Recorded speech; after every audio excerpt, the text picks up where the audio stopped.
Bonjour, aujourd'hui j'ai eu envie de te faire une vidéo un petit peu improvisée pour te proposer un jeu d'écriture pour améliorer ton expression écrite. Cette idée, elle m'a été soufflée par un élève ce matin parce que l'élève m'a dit: Madame, je comprends pas, je lis beaucoup de livres et pourtant la qualité de mon expression écrite est assez médiocre. Et il m'a fait penser à ma propre histoire parce que moi aussi je lisais énormément de livres et pourtant quand il s'agissait d'écrire, ça coinçait. Et j'aurais bien aimé qu'on me donne ce jeu au moment où j'étais au collège. Alors, je te conseille de prendre un livre. Moi, j'ai choisi un livre de Saint-Exupéry. Si jamais tu sais pas quel auteur prendre, tu vas voir La Dame du CDI dans ton collège. Mais je pense que ça pourrait marcher avec Le Petit Prince. Les livres de Saint-Exupéry sont super. Il faut quand même une belle écriture, un auteur classique comme on étudiait à l'école. Bon. Et ce livre, on va le prendre et l'ouvrir au hasard. Et je lis. Enfin, après 12 années de travail, comme il survolait une fois de plus l'Atlantique Sud, il signala par un bref message qu'il coupait le moteur arrière droit. Puis, le silence se fit.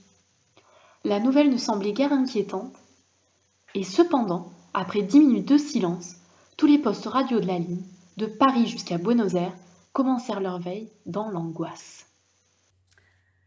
Une fois que tu as repéré un passage pris complètement au hasard de quelques phrases, tu n'es pas obligé de prendre un passage aussi long. Le jeu consiste à réécrire ce passage très mal, avec tes mots à toi. Après avoir travaillé pendant 12 ans, alors qu'il était en train de survoler encore une fois le sud de l'Atlantique, il a fait un petit message radio pour dire qu'il allait stopper le moteur droit. Et là, plus personne n'a plus entendu un bruit. Son message radio ne faisait pas peur. Pourtant, après 10 minutes sans qu'on n'entende rien, tous les gens qui étaient derrière un poste radio, de Paris jusqu'à Buenos Aires, ont commencé à attendre d'avoir de ces nouvelles, tout en se faisant beaucoup de soucis. Pourquoi c'est intéressant de faire ce genre d'exercice? Parce que, en réécrivant le texte d'un grand auteur classique, en faisant plein de bêtises, en utilisant des mots qui sont moches ou un langage familier, le langage que tu as l'habitude de parler, et à la fin, quand tu compares ta production, ce que toi tu as écrit, à ce qu'a écrit le grand auteur classique, c'est là où tu t'aperçois du grand écart qu'il peut y avoir entre toi et lui.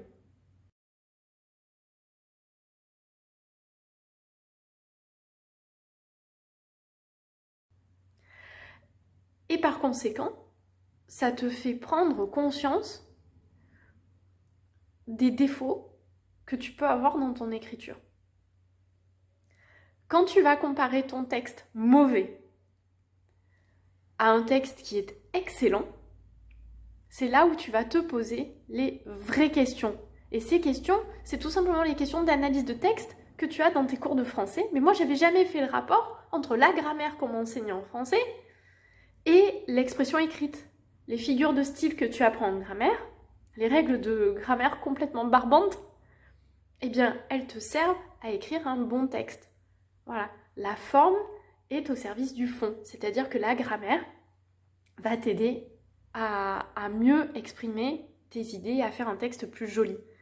Le fait de comparer ton texte à un auteur classique, ça va permettre aussi de te poser des vraies questions d'analyse de texte. Et ce sont ces questions que tu pourras te reposer quand tu seras en évaluation ou quand tu travailleras chez toi à la maison lors de la préparation d'un texte. Ces questions, tu vas te les poser et elles seront extrêmement utiles. Ces questions, ça peut être tout simplement: qu'est-ce que tu penses de l'écriture de Saint-Exupéry? Est-ce que tu la trouves belle? Pourquoi tu la trouves jolie, cette écriture?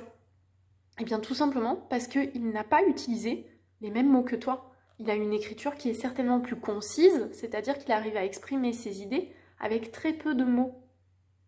Mais quand il emploie un mot, il emploie le mot juste, le mot approprié pour telle idée ou telle situation. Tu remarqueras également aussi qu'il emploie très peu de négation. Il en emploie, mais très peu, etc. d'où vient la force de ce style. C'est quoi les mots qui t'ont plu? C'est quoi les mots que toi, tu n'aurais jamais utilisés? Parce que peut-être tu ne les connais même pas. Est-ce qu'il y a des procédés de grammaire? Voilà.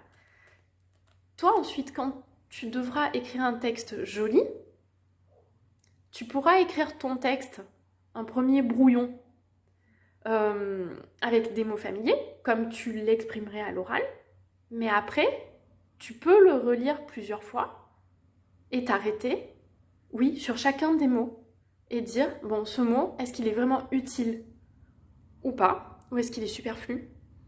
Est-ce que ce mot est vraiment le bon mot ou pas? Est-ce qu'il est adapté à la situation? C'est-à-dire, est-ce que ce mot on ne l'utilisera que dans cette situation?